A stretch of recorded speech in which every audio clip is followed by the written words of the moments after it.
Okay, so in this talk, I'm going to make three main points. The first point is that students can contribute to actual science, to authentic research. The second is that CREPE is one of the ways students can do that. And then the third is that students doing authentic research fits this theme of this conference, which is diversity, justice, and sustainability.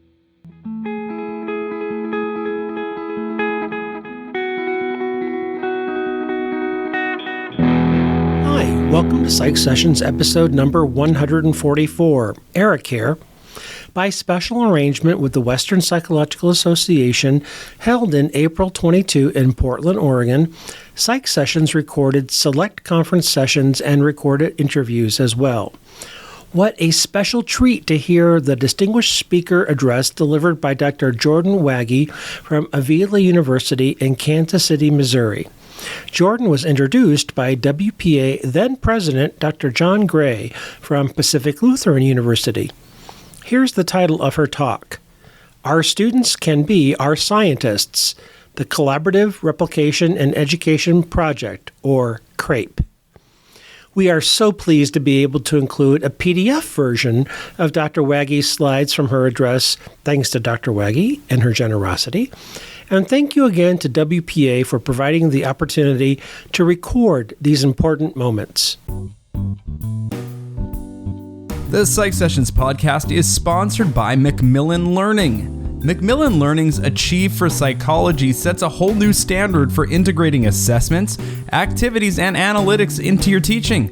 And Achieve is now home to Macmillan's new video collection for introductory psychology, an extraordinary archive of 220 on-demand videos, including classic clips, contemporary footage, and exclusive original content. Developed in partnership with a faculty and student advisory board, it's a remarkably diverse and relevant resource, with videos tagged to the 7 themes in the American Psychological Association's new Introductory Psychology Initiative. See for yourself and tell us what you think. To get a special preview of the collection, go to macmillanlearning.com/PsychSessions. Macmillan's Achieve for Psychology, engaging every student, supporting every instructor, setting the new standard for teaching and learning.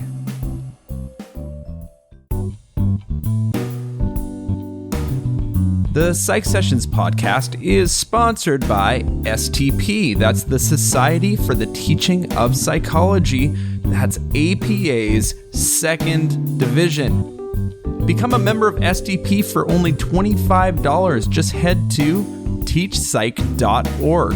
There is so much you get for your membership. We would like to remind listeners that the views or product endorsements expressed on PsychSessions do not represent the views, supports, or endorsements of STP. So, welcome. My name's Jon Grahe. I'm from Pacific Lutheran University. I have the honor of introducing Dr. Jon Wagge to offer this talk. Our students can be our scientists. Now, Jordan got her undergraduate at the Northern Kentucky University, and then her master's and PhD at Miami University of Ohio, and has been at Avila University ever since. That's it for the formal level of introduction that I'm going to give. The next is that my first interaction with Jordan was about 10 years. She was wanting to put together a symposium for the ACT conference, the teaching conference. And she put this notice out to STP saying, I want to do this. Does anybody want to do it with me? And I wanted to present essentially the argument behind the CREPE. And Jordan got 32 people that wanted to. It's like 515. That wanted to do it. It was a lot. And she chose me. And so her, me, and this other fellow, Jeff Holmes, we did a symposium at ACT where I was arguing undergrads can make contributions to science. So fast forward a couple of years, the CREPE actually started. We got Jordan involved as one of the lead roles, and it was time for me to move on. And I begged Jordan, would you please become the executive director of the CREPE? Because I knew Jordan would do what she did, which was before I left the CREPE, it was a functional, doing quite well. The next year, they got as many new projects in the next year as we had done in the first 6. So Jordan took the CREPE, nicely functioning, doing well. And now it's this absolutely wonderful international project, and Jordan's just excellent. So here she's going to remind us all about the crepe. If you haven't used the crepe, this will be a good suggestion on how. Thank Give you. it a big welcome. Thank you. Hi, everybody. Thank you. I am so grateful to Jon for inviting me to, or for the program committee for inviting me to come and talk about crepe. This is really, let me take my mask off while I'm up here. Giving talks and interacting with people at conferences is sort of how crepe relies on having its life breathed into it. And so it's been like a kind of a difficult couple of years for getting new people as reviewers, getting new people on board with doing this in their classes. So I'm so excited to be here. Also, please feel free to follow up with me by email. I have my email address on this slide. If you Google my name, it's like, I think I'm the only Jordan Wagge in the world. So you'll find me along with some other interesting things on the internet. Nothing bad, I don't think. Anyway, so the very first thing you should know about the Collaborative Replications and Education Project is that it rhymes with grape. However you say it is fine. But everybody asks, how do I say crepes? Rhymes with grape. And there's a reason for that. If you have interacted with me in the past, it's probably looked a little something like this. I like to pop into Twitter threads and Facebook discussion groups to, whenever anybody asks about research projects in their classes or how to teach projects and research methods, I like to offer this as a potential model of, this is something that you can do that could be a meaningful experience to your students. It's a pretty light lift, I think. There is some lift, but it's fairly light, especially if you're already doing projects with your students in research methods classes. And so that's primarily what we're going to talk about is how you can do that, how you can get involved. So this is my new proposed APA style citation method. So let me first define, because we're going to talk a little bit about this idea of authentic research. And it's one of the things that I really liked about this model and really identified with when Jon and I met many years ago, was this push to have students do authentic research. So we have this research that's happening in classrooms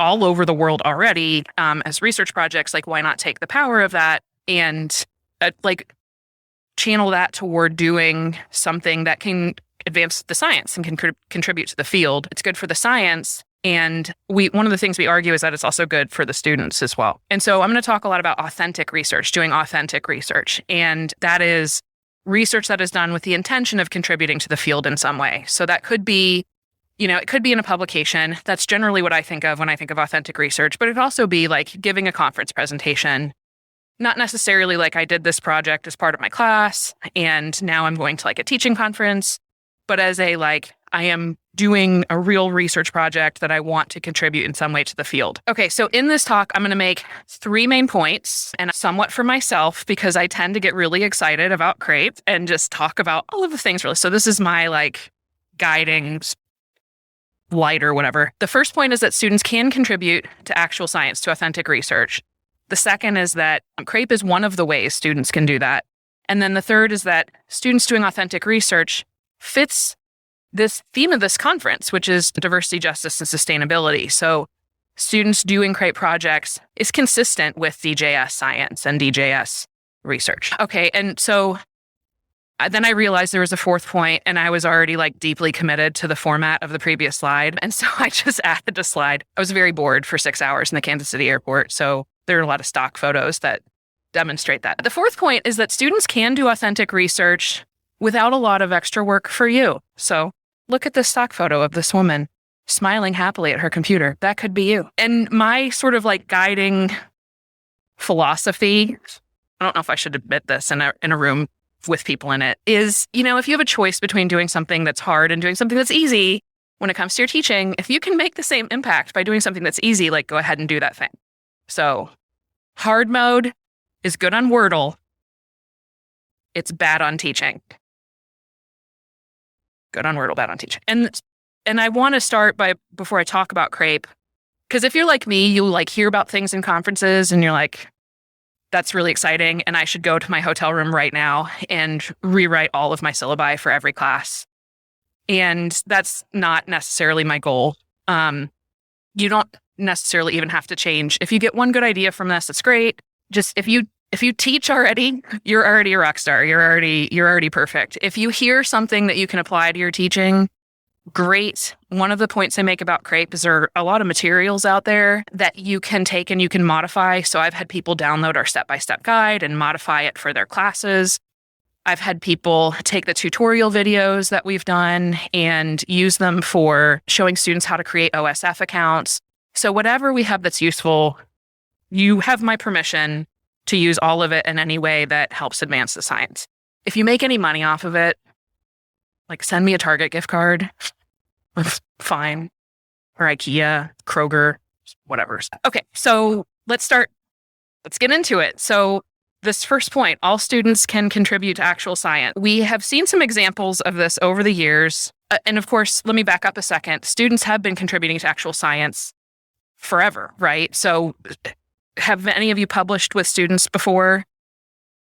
Okay, so we have some folks in the room who have published with students. Great. Coordinated, there are some newer, more coordinated efforts to do authentic science with students that are more like crowdsourced, sort of grassroots. So some of these models are the G4 Undergraduate Research Consortium's a really neat consortium in the UK, the Network for International Collaborative Exchange. And so many of these things I'm going to talk about is like Jon has been like instrumental. He's humble about it, but he's been instrumental in getting these efforts off the ground. And so thank you very much. And then Crepe. And the thing that sticks out about Crepe to me, and one of the reasons why I'm so enthusiastic about it, is because it really brings in all of the students. So it can be used in a classroom with every single student in your major. So everybody gets at least the same experience doing authentic research in their classes. And I really like that. I find that to be very equitable. I've always identified with that a lot. I've always thought it was really cool that, like, yes, the student who has a 4.0, who's a double major, who's super enthusiastic, who maybe has a lot of AP credit, they're the student who's doing the research project alongside, like, my athlete who doesn't have any free time, who has like a 2.6, who, may want to go to grad school someday, maybe not. They both have the same fundamental opportunity to contribute to the science. And I think that that's very attractive about the Crepe. So me talking a lot, again, very enthusiastic, haven't done a lot of peopling. Let's stop and brainstorm for a second. What do you think are some characteristics of students who do research with professors? And if you can talk, I can repeat it so people can hear. Yeah. High on conscientious and agreeableness. That's a good one. Some other characteristics. Yeah. They're innovative. Okay, so maybe they're creative. They have a lot of desire to like move things forward. Okay.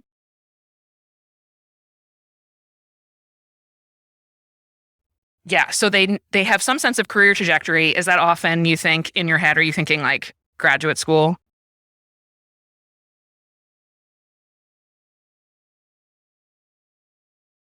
Great, yeah. So they have some idea of which direction they want to go in. Jon, did you have one?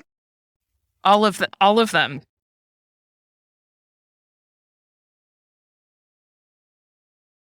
Your spoiler. Yes.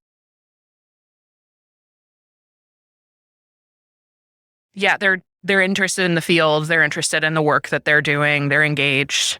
Yeah, for sure. Those are some really great characteristics of students who typically do research. And, I know everybody's institution is different, but when I think back to like the students who make themselves sort of known to me of like, hey, I'd really like to do research with you, there are some characteristics that tend to stand out. So when I did my own brainstorming in the Kansas City airport, where there's nothing to do but brainstorm. I'm from Kansas City, so I feel like I can speak negatively about the airport. They usually have more free time than other students. So I have a lot of students who have kids, who have full-time jobs, but the students who make themselves known to me to do research are usually students who have a lot of free time that they can dedicate to this. They tend to have more preparation for research. So they tend to have be in high schools where they have like more training doing writing. They tend to have taken more math classes. They just tend to be in general, like sort of coming in more prepared. They may have already had experiences working with faculty mentors. Typically, they're going to apply. They think they might want to apply for PhD programs. So that's something that we spend a lot of time talking about in our program is that career path. And one of the first classes they take sort of breathes some fear into them. We have an orientation class that they take. And one of the professor who teaches it really spends a lot of time on like, if you think you might someday want to go to a PhD program, it's really hard to get in, super competitive. You have to have experience doing research. And so sometimes they're there to check that box. Sometimes they're the most enthusiastic students. Sometimes they have the highest GPA. In preparing this talk, I started thinking about one of my first experiences I had watching a faculty member recruit students for their lab. And this was when I sat in on a cognitive psych class at my graduate institution. And the professor, presented some of their research and said, I'm always looking for students to join me in the lab. If you have taken this class and you have earned an A, then please let me know that if you're interested in doing research with me. And when I remembered that, I'm just thinking to myself, how many students who have been in my lab and who have been really engaged in research, that would have excluded for me. I don't have people knocking down my doors like this instructor had. And so they had to put some kind of limiting factor on who can apply to be in the lab. And that was it. It was what grade did you get in class? But often my best research students have been students who haven't been A students. That's anecdotal. Okay, so all of that aside, so those are the types of students who often do research. Let's talk about the Crepe a little. Let's move into the Crepe. So Crepe is a group of people. It's a model for engaging students in research that we support the research project from beginning to end in very specific ways. So we want to engage students in doing direct replication in the field. And direct replication is replication that is as closely matched to the original paper as possible. And we encourage them to also add their own hypotheses to them, to these projects. But we really want them to understand what's the value in doing the exact same thing the original authors did. And these are great learning experiences for students because they learn pretty quickly so method sections don't always give you all of the information that you need. There are always questions about, what order did they ask these things in? And why did they underline this phrase? And things that aren't, no matter how detailed the method section is, there are always questions about why did they do it this way and not that way. And so Crepe, as a group, we pick studies, and I'm going to walk through how we do that in a second. We pick studies to be directly replicated. We prepare those studies to be replicated. So we gather the materials, we create a page on the open science framework that students can then fork, and then they create their own page and they submit that for review. They pre-register. They do all of the open science things. And then we will review their projects both before and after data collection. Often it's just before, a lot of times the projects kind of trail off and they never submit it for final review. But we at least do that review beforehand and give them feedback on okay, your survey is missing this thing, or they post videos of themselves running through the research process. And sometimes I just very clearly remember this one video where the research assistant was hovering over the participant who was in the lab. And, we're constructive. We write back and we're maybe less of that, because that is awkward for people. You guys can try that out and test that hypothesis, whether that's awkward, and get back to us and let us know. So it is very constructive. It tends to be pretty positive. It depends on who the reviewers are. And then people collect their data. They get their IRB approval. They collect their data. They post their results. We give them a completion certificate. We used to give them money. So we used to give them $300 to $500 awards based on how. That was sponsored by the Center for Open Science and Psych. But now we give them a certificate, which I think is just as good as money, right? Don't know. And then we eventually write up the paper, and the writing is open to everybody who participated in the study. So that's a system that we're working on getting a little bit more standardized. But we ideally reach out to everybody who's been involved. So all of the reviewers, all of the students, Crepe assistants. So Crepe assistants are usually students who sort of just help move the projects along and reach out to the teams and do you guys need anything? Are you working? And then the people who are involved in all of this are, so when I say Crepe administration, I'm talking about me, the executive director, the associate directors, Lily Lazarevic from University of Belgrade. We have a core team that helps us with decision making. And then on the project side, we have reviewers, executive reviewers. It works a lot like peer-reviewed systems where the executive reviewer has a decision. These reviews are pretty easy too. If you're interested in getting involved with Crepe, being a reviewer is probably the best way to start. And or it's not like doing a peer review for a manuscript. It's once you know the study, it's pretty easy to look through these projects and pick out like, here's a flaw, this is good, blah, blah, blah. And then eventually our really good reviewers end up becoming executive reviewers. And then, and the people who do the research are the students and the instructors. And then again, with the writing, everybody can do that. That's usually initiated by CREP. And we've had many students involved. We're working on trying to get more students involved with that process too. I just wanted to point out that there are 3 people who founded the CREP were Jon Grahe, Hans Iserman, and Mark Brandt. And I'll just show this one more time. That's Jon Grahe. If you've ever met him, it's him. All of my pictures were found on Twitter. So the CREP process itself, this is kind of cool. And I've had people before tell me that they like this process and they've used it for picking studies for their classes to replicate as well. So we start by building a list of studies that are candidates for replication, and those are about 100 a year. We look through 10 of the flagship journals in psychology. So JPSP, we look for the sort of the top journals, and there's a complicated process on how we figured out what those were that's on the CREP website. We look through each. We look for papers that were published whenever we look for papers, we look for papers that were published 3 years prior. So in 2013, they looked for 2010 papers. We are working on coding. We are working on getting papers now. And so we're looking at 2019 papers. So we look to see what papers in those 10 journals, what are the 10 papers that have been most cited since then. So they're recent, they are high interest, and therefore we think somewhat good candidates for replication. One of the things that I think is really cool about this is though that's also an atheoretical approach to replication. So we're not saying like, we're going to pick the things that we don't think will replicate or the things that we think will replicate or the concepts that we think are most important to replicate. We're just looking to see what's out there and can students replicate it. And the students, we're starting to collect data on whether they think the studies that they're doing will replicate. And they're pretty much like normally distributed. Like some people are like, yes, it very much will. Some people are, no, it very much won't. And they're like they're mostly meh. They're meh.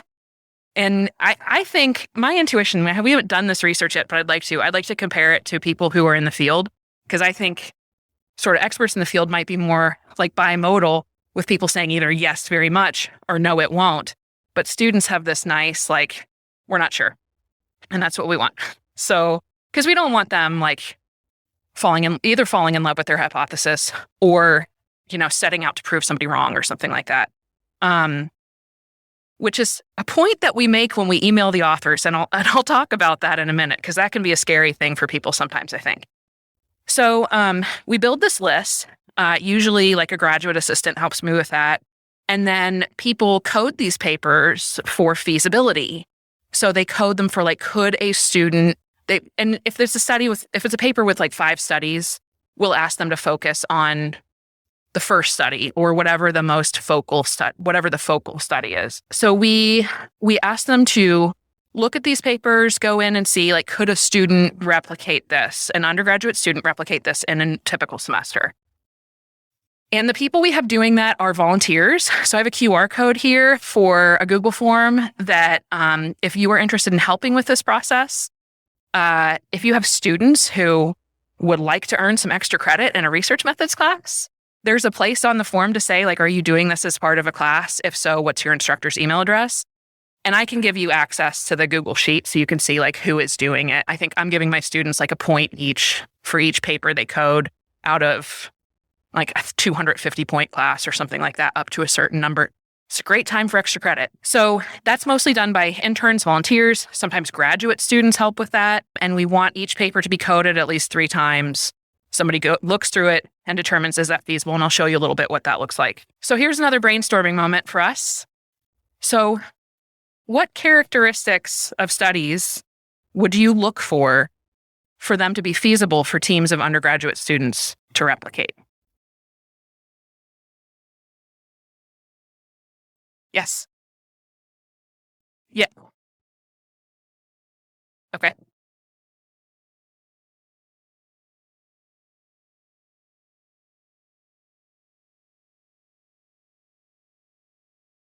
Okay, so something where they have access to the participants, but it also sounds like something they could do completely online. They don't necessarily have a space to be running participants or laptops or anything like that. Yeah, absolutely. Some other things that make a study feasible? Yes. Cheese? Cheese is also very good. It's cheap, yeah. So it shouldn't be like an hour-long study interview where you have to pay people $25 each. Maybe not an fMRI study, right? Unless you have those laying around. Yes.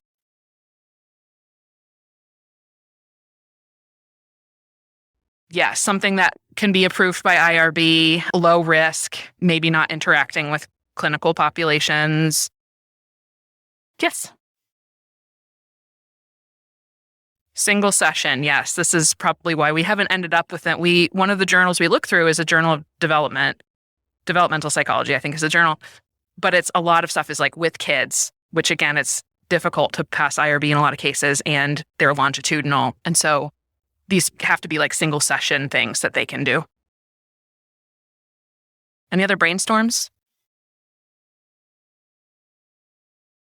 I feel like you may have captured the spirit of everything that we are trying to do. So these are the directions on the feasibility coding instructions that we give to people who are coding. So when you are coding studies for feasibility, please make sure they can be completed within 16 weeks. So you're not having people do journaling, for example, that takes like a 10-week journaling process, like single session. Something that doesn't require money for equipment or software or participants. We have one study that we've had since 2013 that requires MATLAB, and I think we've had 5 people replicate it. It's a low participation. Even the free version of MATLAB doesn't even do it because there's like some module you need. Something that doesn't require so stats is one of the things that I didn't hear people talking about, but I think is a big barrier to having students be able to do. Like we want them to be able to do the stats ideally. So if something has a really complicated statistical model, that's probably less feasible. So we want the students and their instructors to be able to work through the stats. When we coded over the past few years, we've only picked studies that can be completed online. We've always made sure we had at least 2 studies that can be completed online. And that is because we do have a lot of obviously during COVID, we weren't running participants in person, but we also have students who that is how they collect data is from online participants. And then feasible studies are also things that don't, in our opinion, don't include clinical populations, minors, or other vulnerable populations. And so that's the lens through which we evaluate the feasibility. So here's an example of a study that we ended up selecting. And it's Sparkman and Walton, 2017. So we picked this in 2020. We actually went through 2 rounds of crepe coding this year because we usually do it in the first part of the year. So in January, we got our finalists. And then we went back and did it again because it was clear that everybody was going online. And we only wanted online studies. So Sparkman and Walton is one of the studies that we ended up with. It's such a neat study for students to replicate. It's really popular. It's a simple experimental manipulation. So participants get 1 of 2 vignettes, and they're about, there's a dynamic norm condition and a static norm condition. The static norm condition is like 3 out of 10 Americans are interested in eating less meat. And dynamic norm is 3 out of 10 Americans have begun to eat less meat. So it's like more of a changing norm. And the students think that that's a really cool idea. So we're doing this project in my class right now. So I have a little bit more firsthand knowledge of like what stuff they love. But it's like a really simple experimental study. There are some things highlighted here. They're like the things we looked for. So it's a 2 to 3 minute psychology study. That's how they recruited participants. So it's very fast. It's a very quick survey. We like a look through the stats. It's easy to get the materials. They shared them with us immediately, but also they shared the vignettes within their method section. So it's like we didn't even have to contact them for any of the stuff. They do t-tests. There's like a simple regression. There's a pretty easy multiple regression, but the focal test is a t-test, independent samples t-test. And so this was one of the studies that we picked. And I think we have over 50 projects that have contributed data to the Sparkman and Walton study so far. So we're going to work on writing it up next summer. There's time now. If you're thinking about doing a crepe study, there's time now to like get involved and run this with your students so you could participate in the write-up next summer. Okay, so On our side, what we do once we've picked once we have this pool of studies, we narrow down our finalists. So the core team will pick 1 to 3 different studies, depending on how many we need. And then we'll email the authors, and the email is very nice. It's very deferential. It's like, this is the CREP model. This is what we're doing. This is the process by which we picked your study. I think I use Jon's original emails that he wrote as like a template of this. Students aren't picking your study because they don't think it will replicate or they will think it will replicate. They're typically very enthusiastic about your work. So this is a total aside. One of the assignments I have my students pick from in the class is like they can choose to email a scientist whose work they've read during the semester, either for their lit review or for their empirical report. And a lot of them, so that's one way they can earn points. A lot of them wrote to Greg Sparkman, the corresponding author for the study, and they were like, your study was so cool. And I think, why were you interested in this? And I'm a vegetarian, and I thought that this was a really neat idea for getting people to eat less meat. And poor Greg Sparkman, which has this email inbox. I tell them before that assignment too, I'm like, don't expect a response, because a lot of them send these emails during finals week. And I'm like, make sure it's clear in there that they don't have to write you back. Some of them will, and that's fine.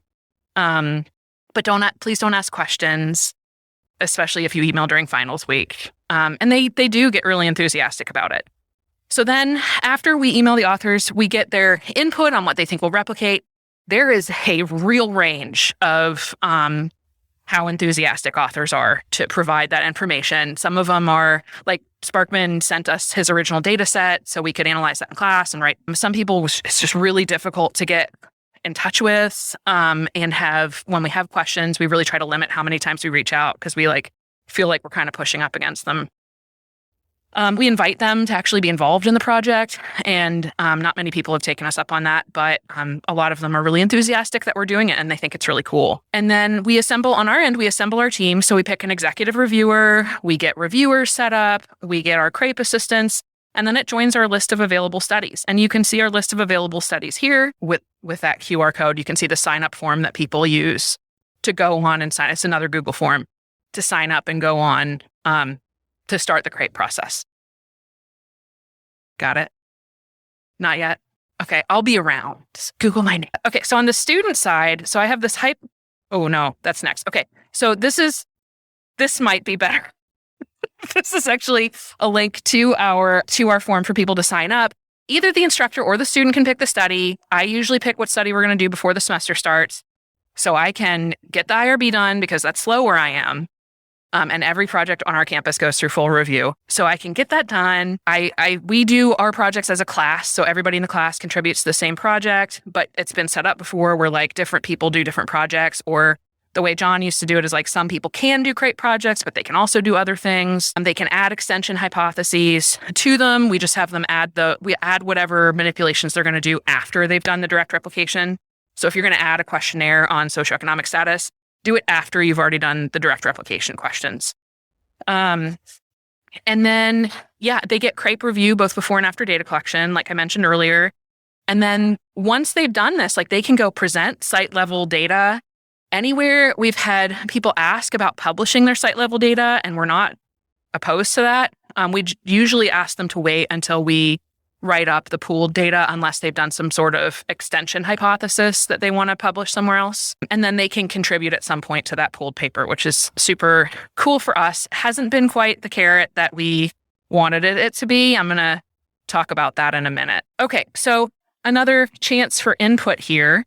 So if you do teach a course that has some kind of project in it, how often in the teaching of those courses had a student who really wanted to do a real project that they could then publish?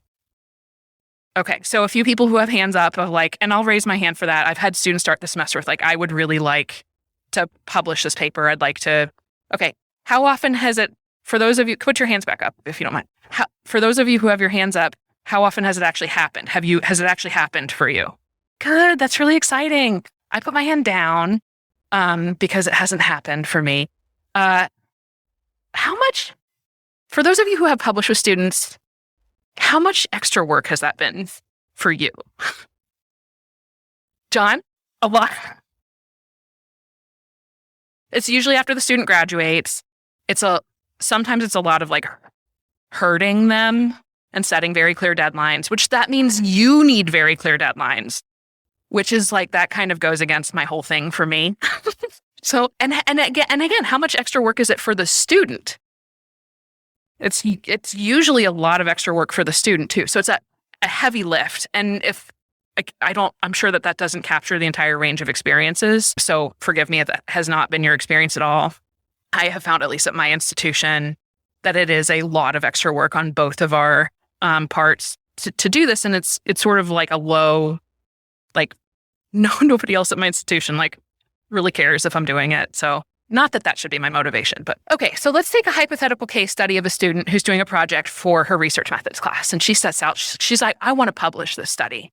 So this is Gabby. She's not hypothetical. She's a person. And her project is hypothetical because she actually did end up doing a replication study. So let's say Gabby is a psychology major. Her career goal is to be in occupational therapy, which was at one point her career goal.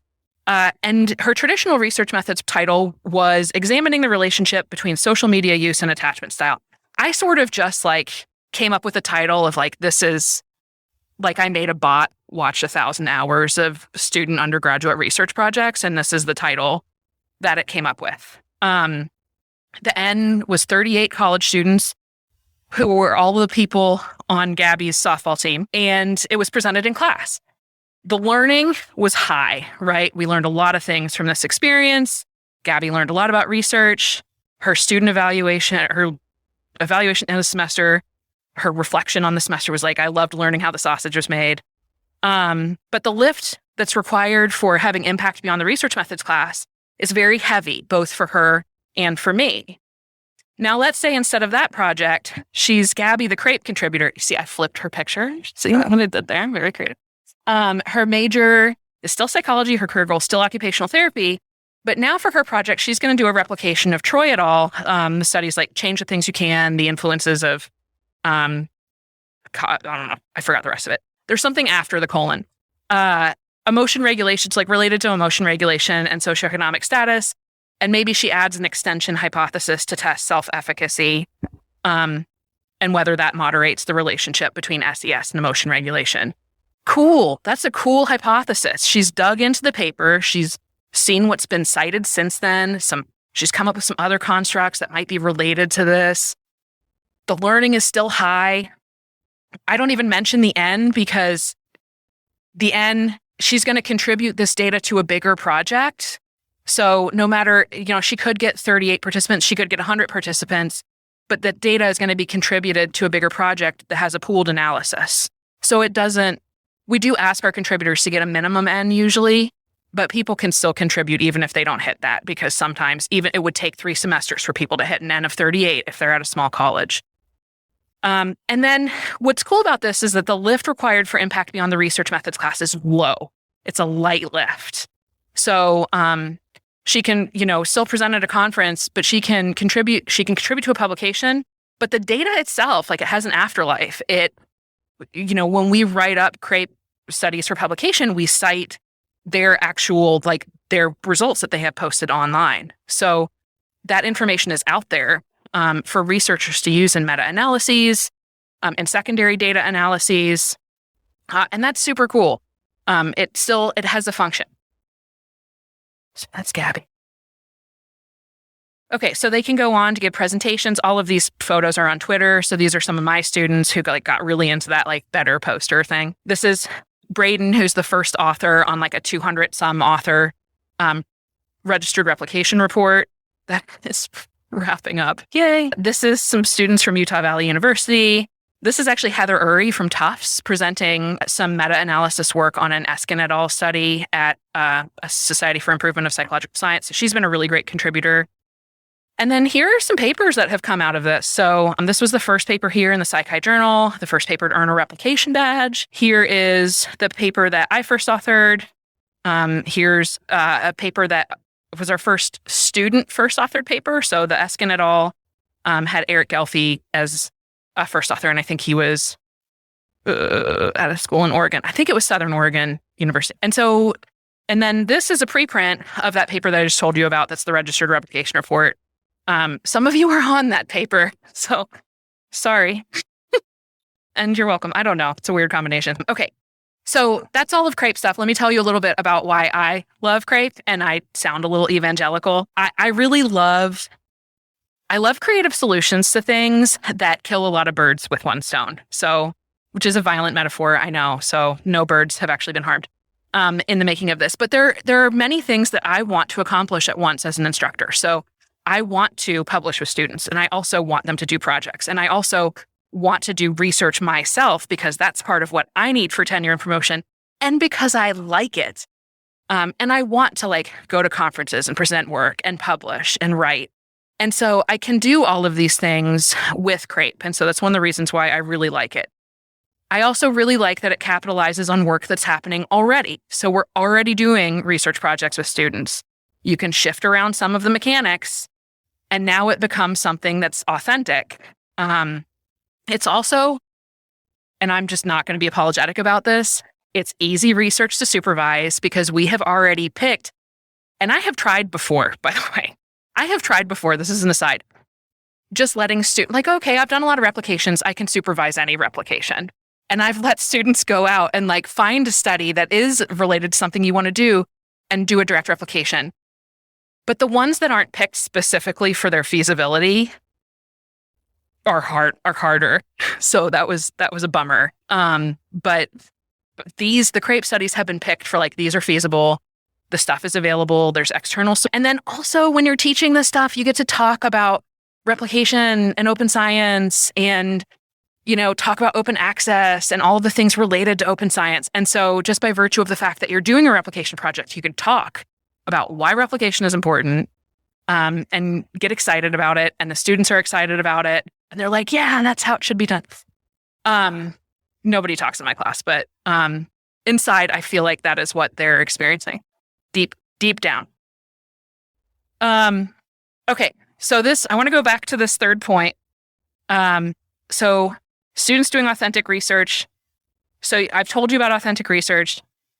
I've told you about Crepe. So students doing authentic research is consistent with DJS science. So one of the points that I make to my students and that I make about Crepe is that it's an equitable model of doing science because everybody gets a chance to do authentic. And that's good for our field. It's good for the students. And I get really into this in my classes. So this is actual footage of me talking about why I love the Crepe, talking about why Crepe is selling it to. So there are a variety of ways I sell Crepe to my students. And one of them used to be you can get money for doing it. And they're like, what is money? I don't know.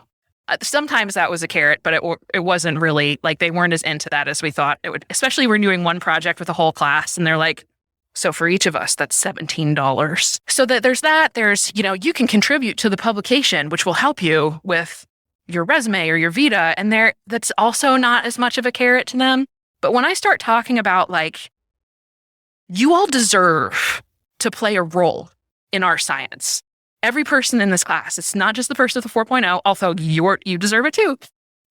That's what open science means. That's what equitable and just science means, is that everybody gets to participate, not just being able to read it, being able to access it, but being able to help form the research questions, being able to collect the data, being a part of that process. And they get really into that. That's on their end of the semester reflections. That's their biggest, I never felt before I was the kind of person who could do science or who could do research or something like that. I don't consider myself an academic or, they love this point. And it is a really important point to me as well. Okay, so some of our current and future directions, one of the things that I think has been really cool is that I have a group of collaborators from the University of Grenoble who want to expand this model for African researchers. And so we have sort of this branch off model, this Crepe Africa. And it's the reason they're interested in this because it's a low barrier for entry for getting involved in the tools of open science. So when students do these projects, they get a little bit of training on how to use an OSF page, things that are really important tools in the open science movement. and they're free and they're available worldwide. And so the first phase of the Crepe Africa study is having African researchers as the participants, using our tools, using our infrastructure as a model for like having African researchers contribute to like a crowdsourced study. They've picked their study. I think they submitted it for a stage 1 RRR. So that's been a really cool thing to watch that happen. Our tutorial videos that we have online came from that effort. They were recorded and scripted. People at SIPS helped us, make sure that we were presenting things in a way that would make sense for African researchers. And then they translated them into like 30 different languages or something like that. That, I don't know, could be 8. I don't know. Different languages that then African researchers could use with their students. We're also trying to get funding to expand our model. So we have a grant in the pipeline. One of the things we really want to do is form a cohort model where we have students doing Crepe projects at different institutions at the same time, and then meeting on Zoom once a month to talk to students at other institutions about their projects. And then those cohorts, like the students who go through a cohort, would be the next Crepe assistants. We would take them to NCUR. We would, which is National Council on Undergraduate Research Conference. We would have career fairs and stuff for them. So we're trying to get funding to expand it. And we also got an award from SIPS. So we're using that to help with our website and to help, probably to help contribute to like people who can't get a large enough N for their projects. We can give them some money. So if you have money or know people who have money, please give it to me. Okay. I don't know. I'm bad at asking for things. Which brings us to the Q&A. So I know that I have just talked a lot, but again, I get really enthusiastic. Thank you so much for your participation. We have time for some questions. So yes.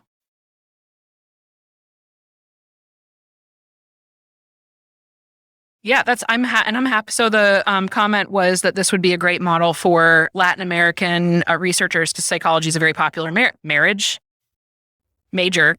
That's not my worst mess up ever in a talk. So it's a very popular major in Latin America, and having a workshop like this would be very helpful. And I'm happy to talk through that. I will say that it was a conversation we had with the Crepe Africa researchers. It was very important for them to figure, because all of the top 100 studies come from English journals, American journals.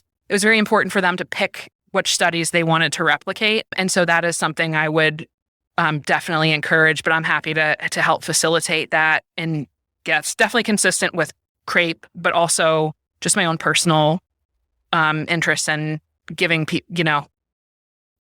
the tools that we have. Yeah. Let's talk. Other questions or comments? Yes.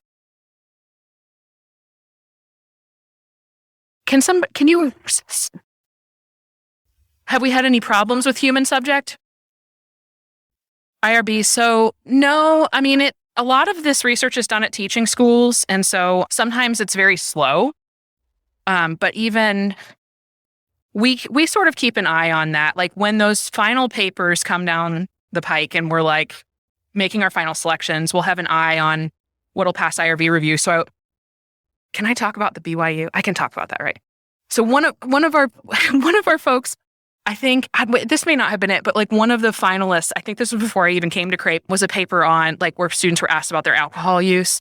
And one of our people who was helping us pick the studies was like, that's not something that we can do at my institution. And so we didn't go there. And there could be various, we asked them to code for that and feasibility of like things that might be ethically borderline, but also we definitely have an eye on that when we're doing the final coding. So the biggest hang up we have had with IRB or human subjects review is just that it can be really slow. And so some of the ways around that are to apply for IRB before the semester starts, to get like try to get a blanket review with your institution. There are some ways we have found to deal with it, but that's always been the biggest problem. It's a good question. Yes.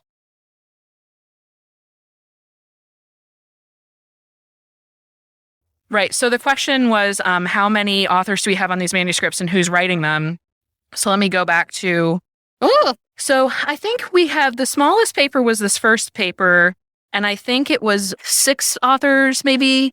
And I think 2 of them were, the next one had, I think, 9 to 10. I think only one of them was a student. The Eskin paper had more. So like the authorship size is growing and is involving more students. Was first authored by a student. And then I believe close to a third of these folks were students. Now on the Psych Science Accelerator paper, on the one that's the registered report, this is a partnership between us and the Psych Science Accelerator. We have, I think it's close to 200 authors, and I believe around half of them are students. Many of them are graduate students too. The first author was a graduate student. And then the associate director and I are working on writing up the Griskevicius et al. I never know how to say this poor person's name. Okay. The Griskevicius et al. Paper. And we're being really purposeful about like trying to track down students to help contribute with different pieces of this. But I'd say we'll probably end up with a quarter to a third students. It's tough to get them involved. In my mind, like if we are giving them the opportunity to someday do this, then that is like, okay, here it is, and you can do it or not, and we'll help support the infrastructure in the writing process. Was there another part of the question? Who's the one writing? Yeah, it varies. Generally, it's, it's a team effort. So on any paper, the first 3 authors are usually doing like the biggest chunk of the writing, but we've used like student method sections are usually like, we can just plink those right into our paper and just tweak them a little bit. But it's usually the faculty members have done it up until now with the goal of having more students involved. Yes.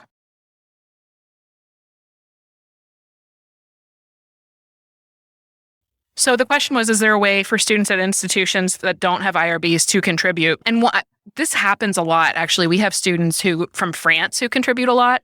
And at some of the French universities, there isn't like ethics review, from what I understand, from what my French executive reviewer tells me. So we say like, whatever is appropriate at your institution.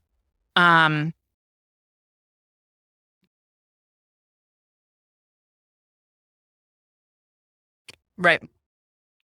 It's at an American institution. Right. So yes, they can help with the review process. They can't probably make their data public, but we could connect outside of this and problem solve a little bit and see how they could get involved. Because they could also be involved as like CREP assistants, or they could help with the coding. There are all of these little places that, like the coding is a huge one. And this is a great lab activity if you have a teaching lab. Of going through these studies and doing like the feasibility ratings with your students. It's so, email me and let's talk about that, because this is the kind of stuff I love doing, is problem solving. How can this work? Even if it's like just taking our materials and adapting them to your class, it's great. If it has helped you and it's helped the students, that's awesome.